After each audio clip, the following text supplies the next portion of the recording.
Maestro, ¿cuándo se produce ese primer contacto suyo con Margarita Díaz? Bueno, cuando aquí no se hablaba de actividades comunitarias, había un actor cantante del teatro lírico de los fundadores, Marco Antonio Armas, que me llama a mí para que trabajara con un grupo de aficionados que vivía cerca del Teatro Lírico Nacional. Y se entera una señora que yo había oído hablar como una leyenda.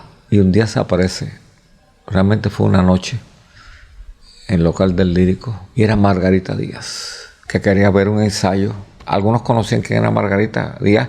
Yo la conocía por referencia, me sorprendí. Y se sentó a escucharnos. Y de buena primera, hasta así Margarita. Un momento, eso nace así. Lamento africano de Ernesto Lecuona. Margarita, que ya era una mujer de cierta edad, y más que cantar, dijo que era el lamento africano de Ernesto Lecuona. De repente era una africana que estaba ahí. Un silencio y un aplauso. Mi papá, Ambrosio Díaz, una persona bastante conocida en Guanajay porque primero fue alcalde muchos años de Guanajay, después ocupó el puesto de jefe de la cárcel de Guanajay, también 25 años, que allí nací yo y varios de mis hermanos. Mi papá conoció a mi mamá de 13 años y cuando cumplió los 15 se casó con ella y con ella tuvo 10 hijos. Ellos eran muy unidos, un matrimonio muy querido ellos. Y siempre pensé el día que mi papá pierda a mi mamá, moriré más. Y así fue. Cuando mi mamá murió, como a los 9 meses ya, no. Inclusive usted me contaba antes de la entrevista que tuvo la oportunidad de acompañarla al piano. Desde el primer día que se apareció Margarita Díaz, la acompañé.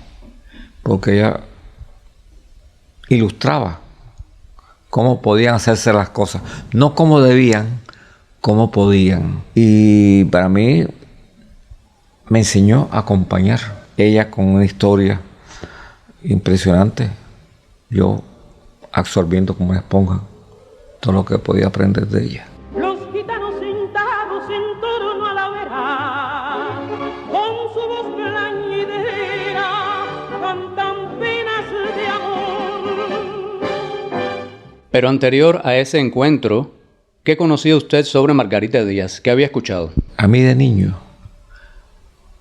mi abuela era hija de mambises, de libertadores, y me llevaba a donde se reunían los mambises y me dijo en una ocasión, hay unos cuantos artistas hijos de mambises, y en la lista, que no era muy larga, estaba Margarita. Otra no hay que se iguale a mí, pues causó a los hombres el frenesí. Mira, se hizo un homenaje de la Gran Logia Masónica, un homenaje nacional de los masones a Esther Borja en el Templo Masónico, y ella estuvo invitada al concierto. La acompañaba el pianista David Rendón, con quien ella trabajó en muchas ocasiones al principio, que fue su pianista acompañante durante un tiempo. Yo esa noche acompañaba a Esther y tocaba solo. Y entonces empezó una amistad y una admiración de ella hacia mí. Y entonces después empezó una admiración mía hacia ella, porque yo no la conocía prácticamente. Y en mis conciertos, en mis peñas de Bellas Artes y del Museo de la Música, yo la invité como figura central. Y ahí pues mantuvimos una amistad hasta sus últimos días. Yo empecé a cantar música sacra en Guanajay, en la iglesia de Guanajay. Cuando empecé a estudiar canto, fue para el maestro mío el director de la capilla de la catedral de Cuba.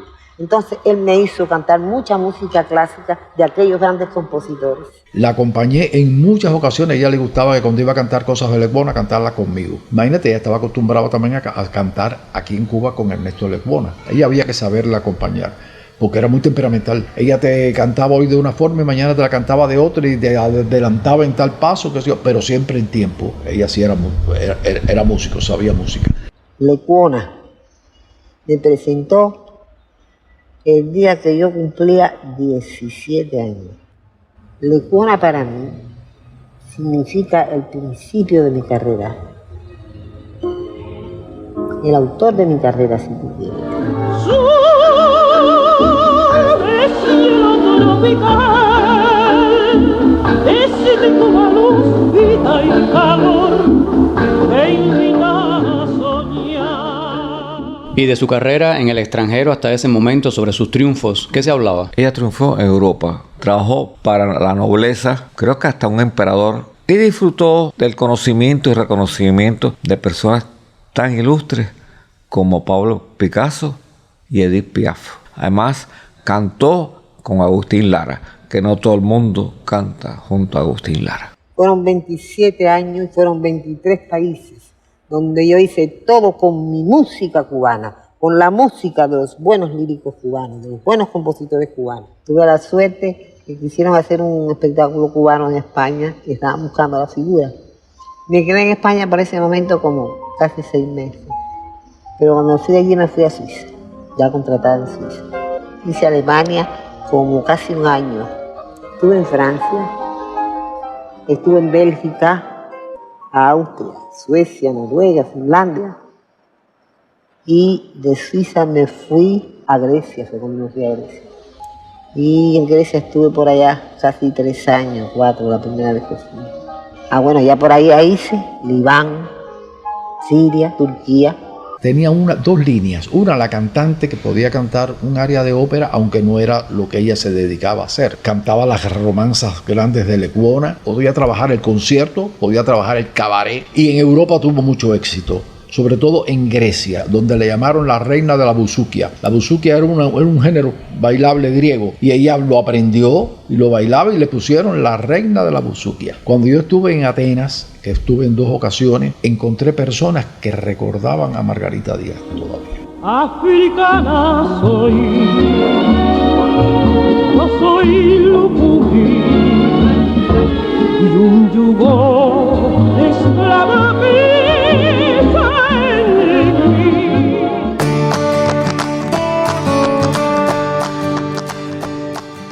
Yo sabía de su existencia a través de programas de los conciertos de Lecuona, que veía el nombre de Margarita Díaz, pero después que ella se fue a sus giras a Europa, no se oía hablar de Margarita, porque ya vivía en Europa, era otro mundo. El público cubano, muy pocas personas, tal vez hubiera algunas que tuvieran cierta relación de amistad o con su familia y conocieran, pero el público cubano no sabía exactamente de la existencia de Margarita. Yo cantaré y mi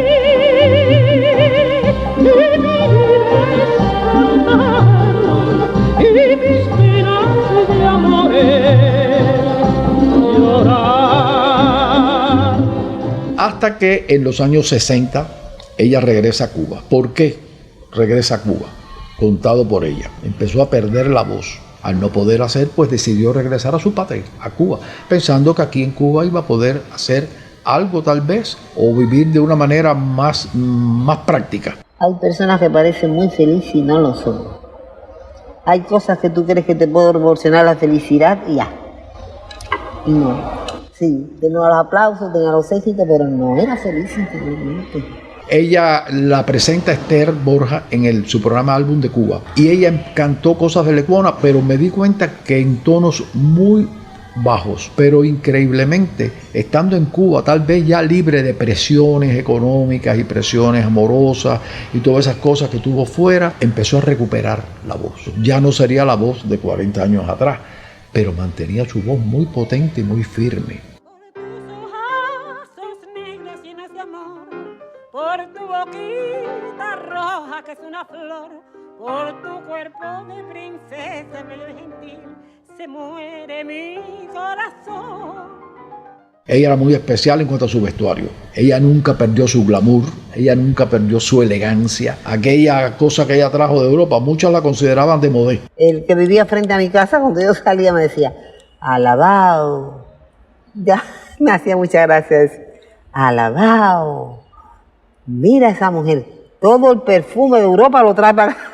Cuando llegué, pasé mis buenos malos ratos, porque ya me habitué mucho a la forma de hablar de allá más lenta.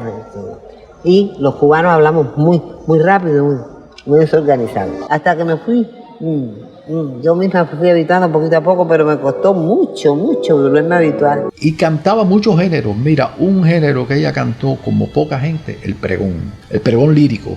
esos pregones de Lecuona, increíble, muy cubana, era una mujer muy cubana. Yo traigo piñas sabrosas y con doradas conchitas, esas piñas yo las llevo para las niñas bonitas.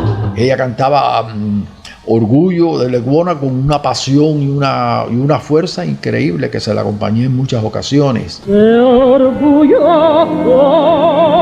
corazón sufría sola tu dolor! En sus últimos años estaba consumidita, estaba jorobadita, pero cuando ella salía al escenario, yo no sé cómo, ella se estiraba y cogía el aire de reina que siempre tuvo. ¿Quién te cuida? Con esmero, como el viejo jardinero te cuidó. ¿Quién por ti solo suspira? ¿Quién te quiere? ¿Quién te mira como yo? Se pudiera decir que una vez que regresa a Cuba, a su país, fue un tanto olvidada en el tiempo. Yo pienso que fue subvalorada. Pienso que no existió la sabiduría, el conocimiento para reconocer y valorar artistas que como Margarita Díaz llegaban con una aureola, quizás no en el pináculo de la carrera, pero sí con una historia hecha. Y esa historia no la hemos sabido defender. Dios me ha proporcionado una vida que yo deseé vivir, que yo deseé hacer, y Dios me acompañaba a tenerla. Durante todo ese tiempo que estuvo en Europa, que ella cantó mucha música internacional, la música cubana, sobre todo la música de Lecuona, de Roy, de Prat, la llevó como una bandera. Nunca dejó morir esa música en esos lugares, como la gran cubana que era. Pero yo